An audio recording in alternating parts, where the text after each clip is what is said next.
প্ৰথমে ভাৰতৰ প্ৰধানমন্ত্ৰী নৰেন্দ্ৰ মোদী ডাঙৰীয়াক ধন্যবাদ জনাইছোঁ।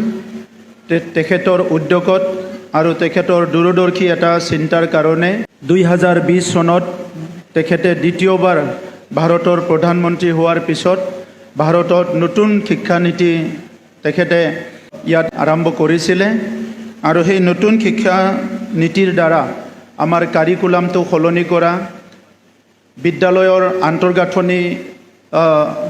আন্তৰ্গাঁথনিবিলাক আৰু অধিক ইম্প্ৰুভ কৰা আৰু বিভিন্ন বিদ্যালয়ত সেই বিদ্যালয়ৰ আজিৰ সময়ৰ উপযোগী কিছুমান শিক্ষা প্ৰণালীবিলাক আপডেট কৰাৰ কাৰণে কিছুমান সিদ্ধান্ত লোৱা হৈছিলে আৰু ইয়াৰ দ্বাৰা PMশ্ৰী স্কুল বুলি প্ৰায় 14,500খন স্কুল, কেন্দ্ৰীয় স্কুল, ৰাজ্যিক স্কুল আৰু লোকেল গভৰ্ণ কৰা স্কুলবিলাকক চিনাক্ত কৰা হৈছিলে।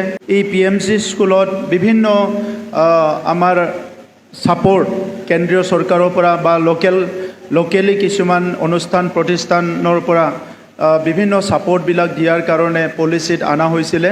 সেই হিচাপে আজি এই বিদ্যালয়বিলাকত স্মাৰ্ট ক্লাছৰুমৰ পৰা আদি কৰি বিভিন্ন লেব বনোৱা, বিভিন্ন প্ৰগ্ৰামবিলাক PMশ্ৰী স্কুলত চলি আছে আৰু প্ৰধানমন্ত্ৰী ডাঙৰীয়াৰ নেতৃত্বত ভাৰতৰ বিভিন্ন জনজাতীয় অধ্যুষিত অঞ্চলবিলাকৰ বিদ্যালয়বিলাকত স্কুল ড্ৰপ আউট, স্কুলবিলাকত কোৱালিটি এডুকেশ্যন আৰু আমাৰ যিবিলাক গৰীব শ্ৰেণীৰ ছাত্ৰ ছাত্ৰী যিসকলৰ পঢ়াৰ পৰিৱেশ নাই সেইসকলক হোষ্টেলত থাকি পঢ়াৰ সুবিধা দিয়াৰ এটা উদ্দেশ্য ৰাখি সমগ্ৰ ভাৰতবৰ্ষত 209খন আমাৰ প্ৰায় 3,90 লাখ খৰচ কৰি 100জনীয়া হোষ্টেল নিৰ্মাণ কৰাৰ সিদ্ধান্ত লৈছে।